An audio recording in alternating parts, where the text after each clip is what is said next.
Hi everybody, it's Ronald, the rules lawyer. Welcome.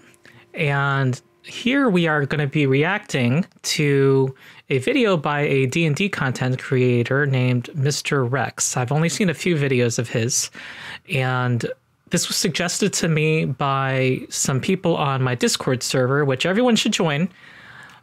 And I would love more suggestions. I like the idea of reacting to things and sharing my thoughts and also chatting with other people. Part of why I was interested in this too was because this creator had a video from a couple years ago that I saw called What D&D Can Learn from Pathfinder, because he had been playing the computer role-playing game Pathfinder Kingmaker. At least to me, what makes an RPG, a lot of it has to do with progression. I'm going to get a guess as to where he's headed, because in the previous video, he was really into how in D&D 5e, like once you get that studded leather and you're a rogue, you can't really look forward to much beyond that. And you can't really do much with your gold. And he also thought that there should be like meaningful choices. That wasn't the phrase he used to pick this over that kind of weapon. Like they're not all just your damage die only, that there be other stats. You either have to literally tell your dungeon master, hey, I want this item, or you have to effectively just wait for the dungeon master to just roll on tables. Okay, I totally agree with him. And I know the idea that 5e was going for. It was like a reaction to 3rd edition and 4th edition. Let's make magic great again. Because in 3rd edition and 4th edition, in 3rd edition, which is what I'm more familiar with, there was the big 6. You wanted to get your base numbers up, and they wanted to get rid of this idea that a lot of these magic items were just number enhancers.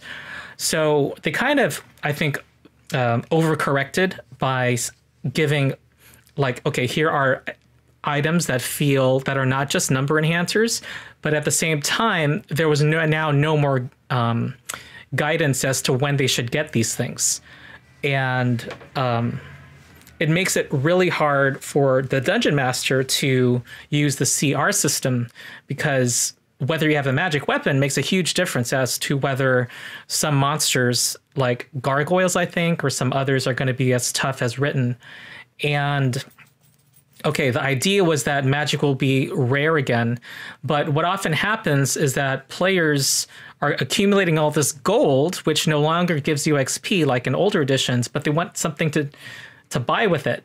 And there's usually a Mother May I kind of thing with the GM, and it's not really, I guess some GMs can populate a world with random items here and there that you look for, but what often happens is there's a back and forth, because the GMs do, you kind of do need those items, those magic weapons for some monsters. You do need some things, particularly the martial characters, to start to kind of, feel competitive with the casters. And so, but at the same time, you're now compromising like the monster design, and now the monsters go from too hard to too easy. I don't know. I hope I'm making myself clear. Oh, it is kind of sad that when it comes to weapons, there is never any saving that happens. There is never any kind of looking forward to a specific mundane weapon. Okay, I'll just share the story. In my Tomb of Annihilation campaign, my players, who are average age 14, were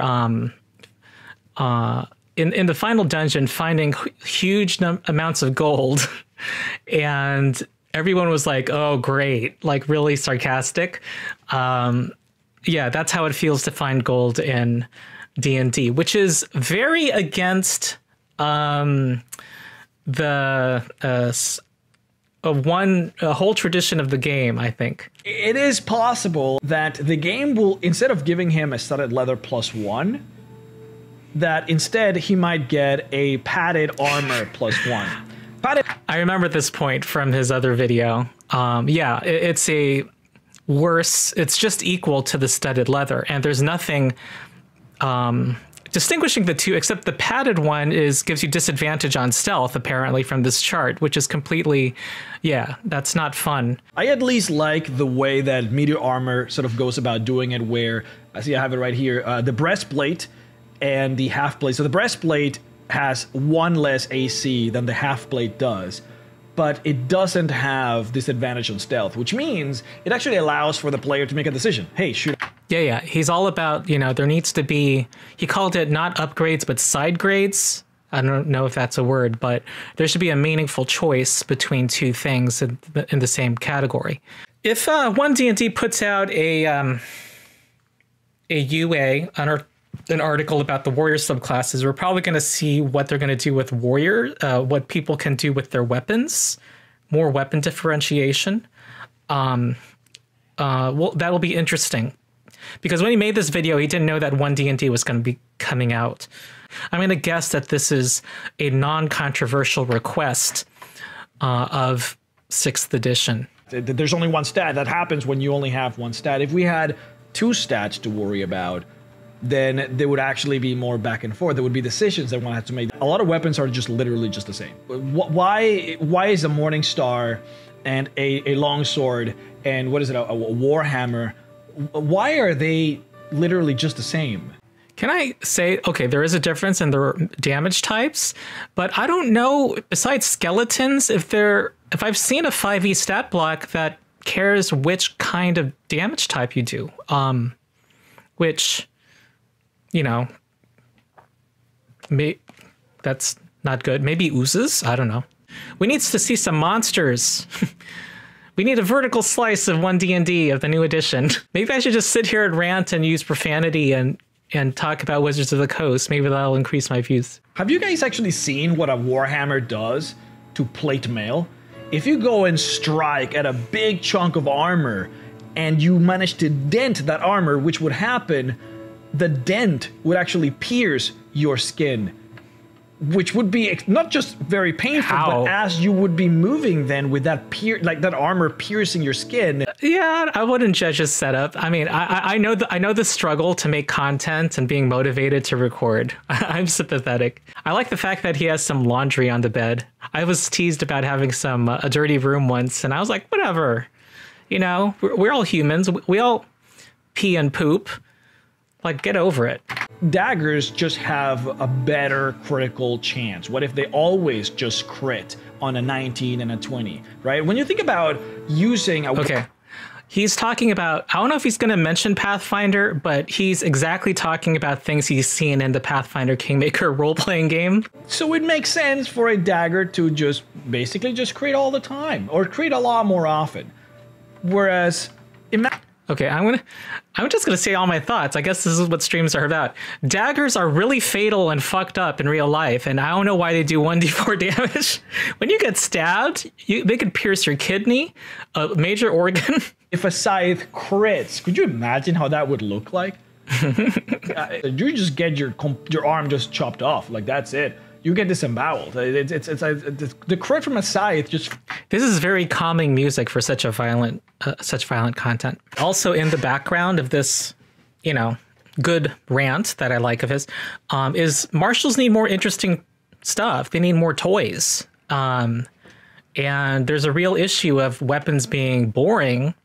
And magic items are where all the fun is at. Those special attributes that you add to the mundane versions of the weapons would then carry on to the magical versions of those weapons. That argument that the magic items are what need to be cool and only those things is not...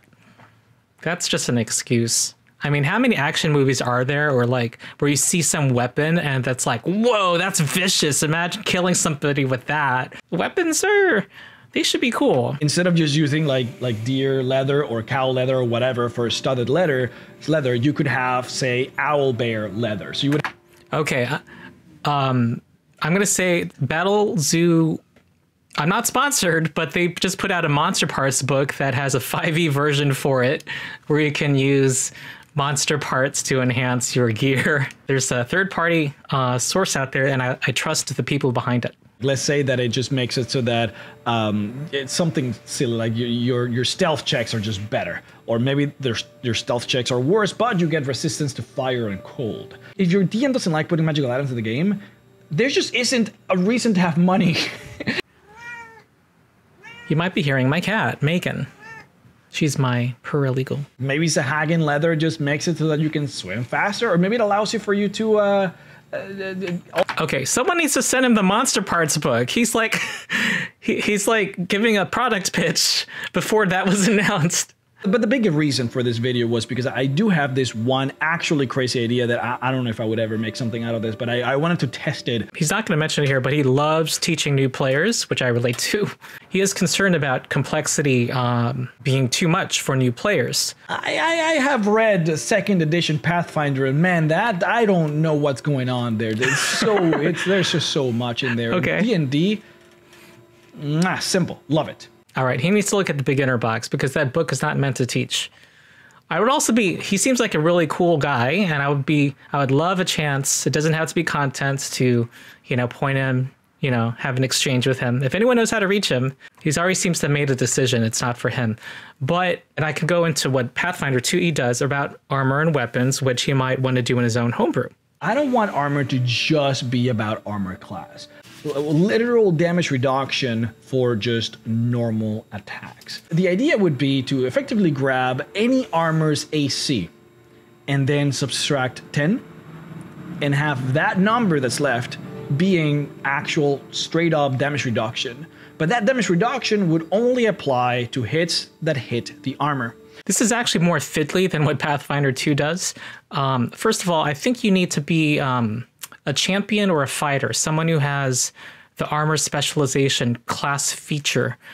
And then there are traits attached to each armor. I'm just going to throw traits out of my head.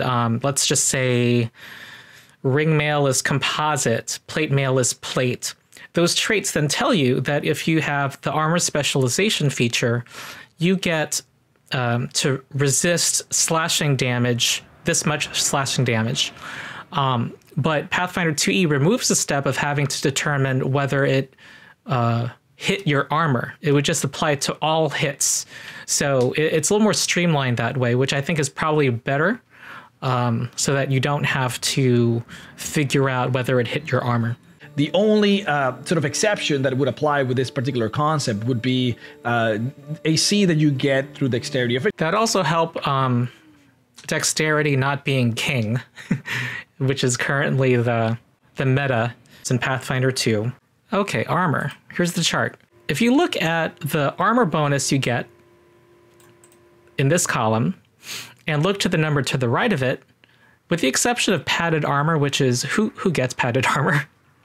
The only reason is for the comfort trait. But it always adds up to 5.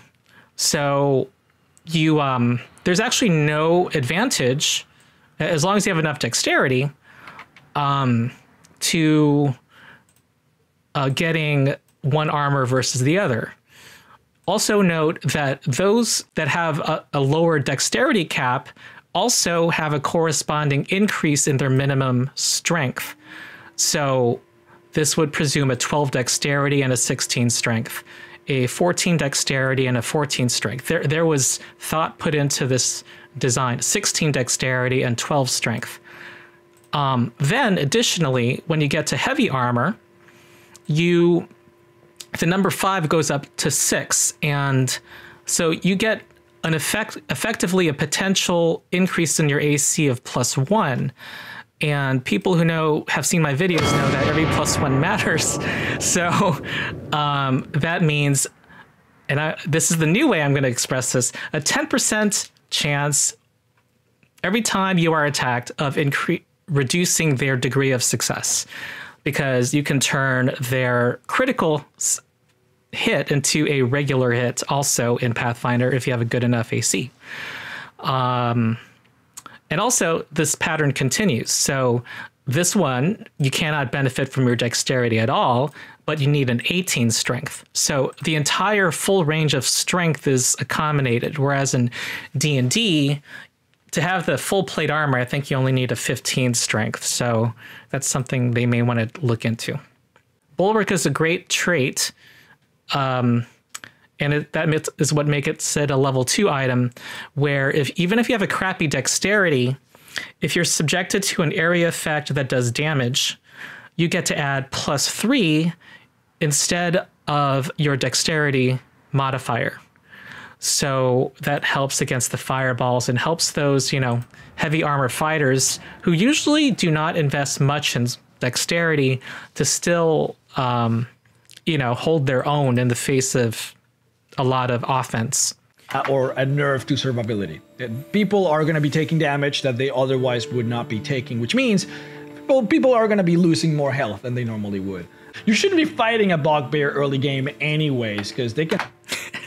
Anyway, I'm just laughing because there is a bugbear in the much lauded and praised starter set starting adventure for level 1 characters. Everyone knows about the Eldritch Knights.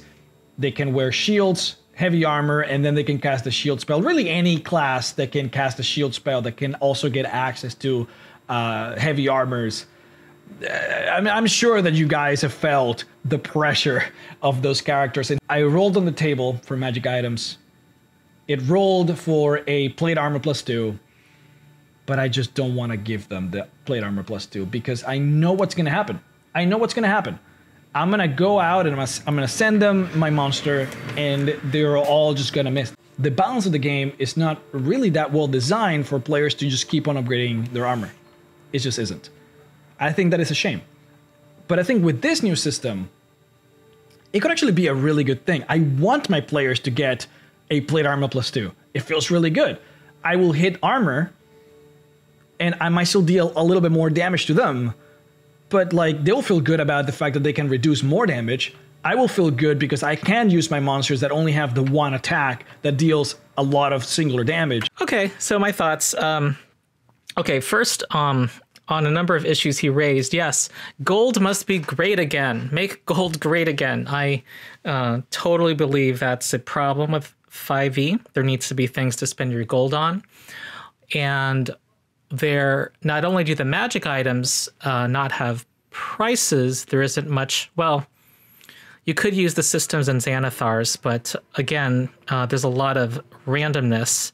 Like, there are some things, the rarity doesn't really tell you their value. I think something that lets you fly hours a day is an uncommon item, according to the DMG, I think. One thing that's cool about Pathfinder, this was started with 4E, really, and then continued in Starfinder, but then items have levels, and so you could still populate a world and roll random magic items, but you know what level range you can tell yourself, okay, this is a level 1 party, and they're going to find magic items according to this chart.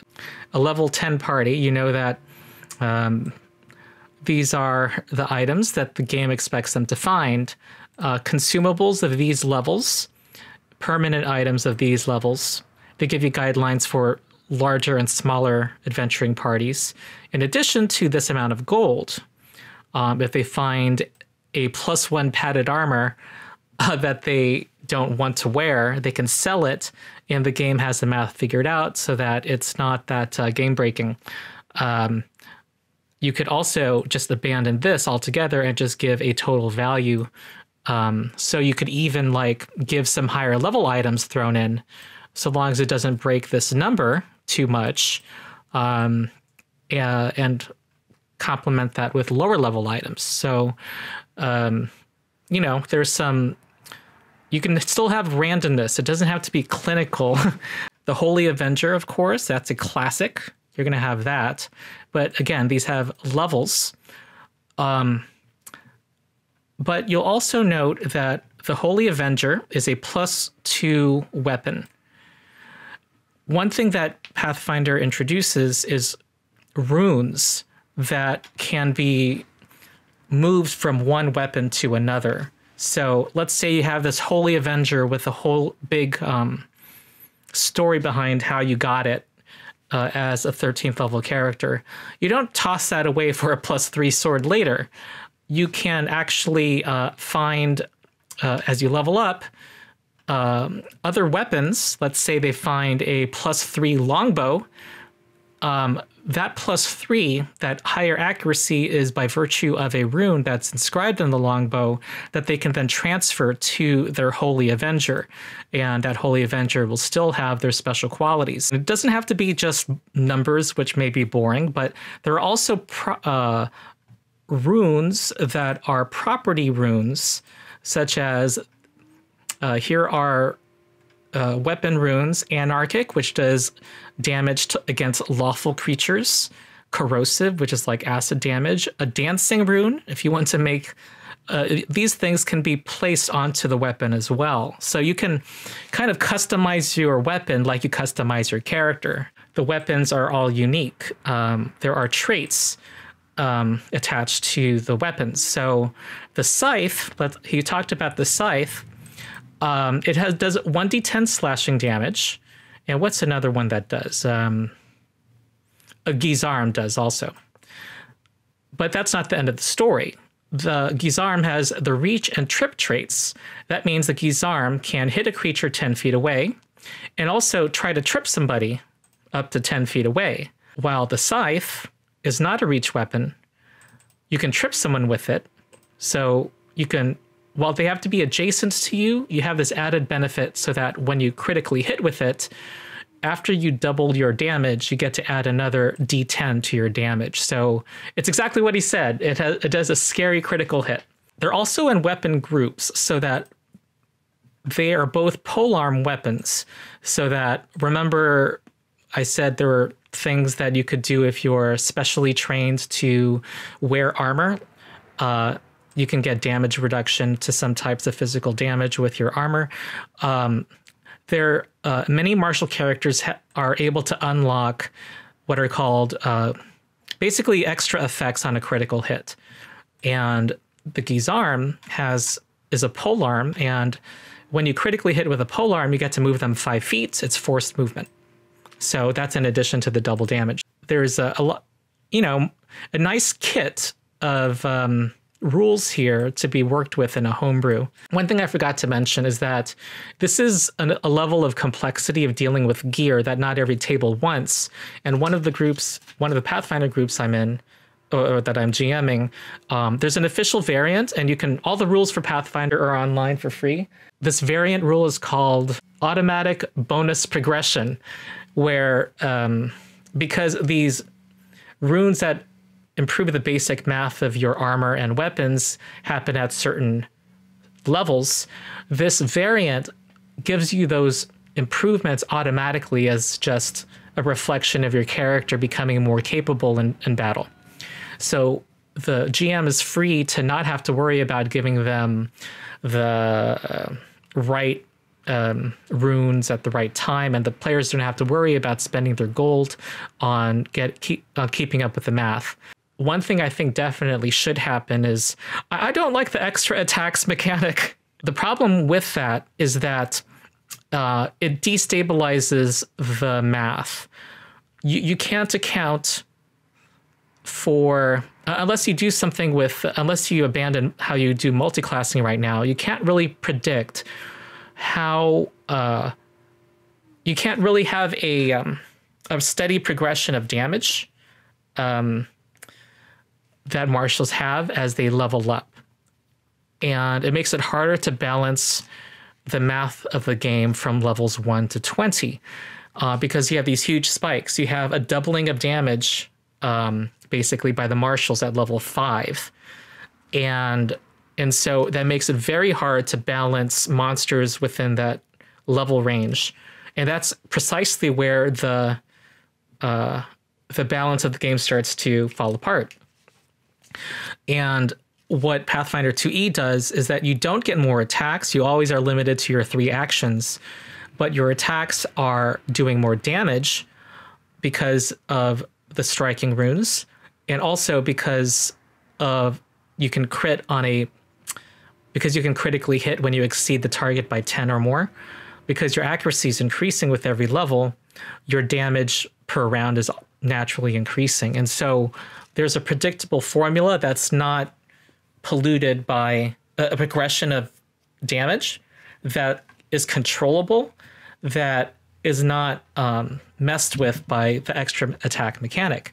So I encourage people to continue the discussions. Join the Patreon, which is on the screen. I'll give you a minute for that, where we have discussion threads about D&D 6e and Pathfinder. We have a ranting thread. Get your anger out. All right. Thank you for joining me today. It was fun. Oh, and another reason to go on the Discord is to suggest the next video for me to react to. So that's it. Thank you, everybody. I'll see you all later.